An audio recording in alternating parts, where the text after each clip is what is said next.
Hi there, I'm Seb Maley, the CEO of Qdos, and this is just a brief update on where we are with IR35 at the moment. So over the last few weeks we've seen a number of communications from some private sector organisations, predominantly in the financial services sector, which have given an indication that they don't wish to engage PSCs or personal service companies after April next year. This is obviously in reaction to the changes to IR35, and they've caused quite a lot of concern and confusion amongst contractors. Obviously banks in particular are very heavy engagers of contractors.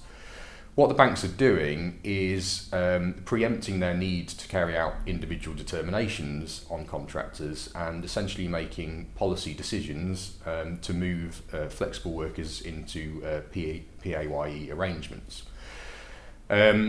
Our view naturally is that it's very short-sighted, it's unnecessary, and we've started to see a bit of a domino effect. So I think HSBC were probably the first and several have followed suit. If we look back to the public sector to see what happened there, obviously there were a number of similar kind of risk-averse reactions. A lot of those were quite short-lived, and I'd imagine that will be the case for several of these banks as well.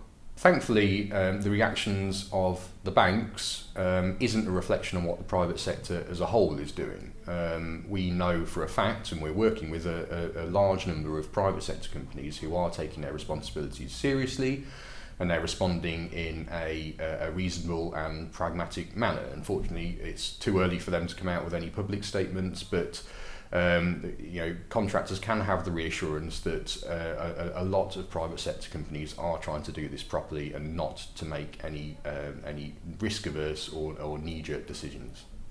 What we've seen from some private sector clients is an inclination to use consultancies as opposed to agencies. So a consultancy, a genuine consultancy, will provide a project to a client rather than providing staff and labour.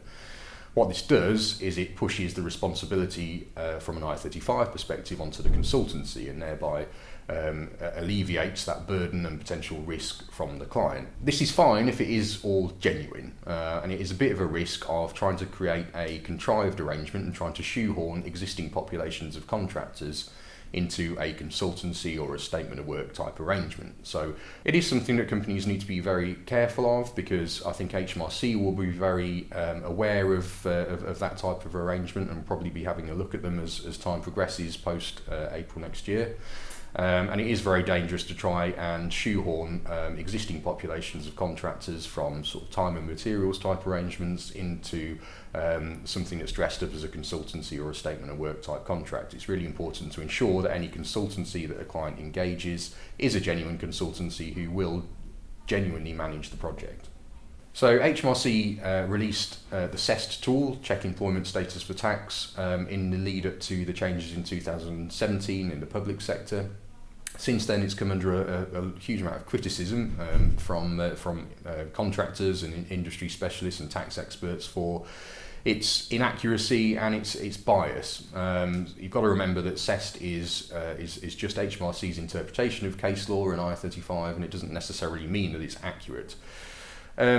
It's perhaps natural for a lot of companies to default to CEST as their preferred choice for actually going through and making determinations on their workforce, but it isn't mandatory, and I think a lot of private sector firms are realising that it doesn't really provide that accuracy or reassurance that they are carrying out their duties responsibly and reasonably. A new version of CEST has been released this week, which has a number of updates, a number of changes in wordings, a number of additional questions.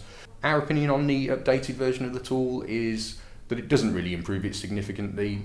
Yes, they've included other questions which have been based on the feedback of users over the last couple of years, but it is still biased, and it is still very heavily reliant on certain issues like substitution, which, our opinion of IR35 generally is that it is very difficult to come up with an accurate decision on somebody's status based on an algorithm and kind of binary answers to questions. Obviously, client organisations hold the cards at the moment. They're going to be the decision makers, and I think a lot of contractors are waiting with bated breath to see what move their client makes. So in that sense, there isn't a huge amount that contractors can do at the moment. However, what we found is that a lot of the engagement that we're having with private sector engagers is driven by contractors. So contractors approaching their client and asking what they're doing is often a good way of starting that process. And as time ticks on, I think private sector firms are starting to realise that they do need to start making arrangements and start considering their responsibilities. Potentially, yes, and this is something that contractors are very concerned about. The theory is that if you are determined as being inside IR35 from the 6th of April next year, then there's a real risk that HMRC could look back retrospectively and you could be left with a liability for the work that you'd carried out prior to that, even if your status has been unfairly determined by a client.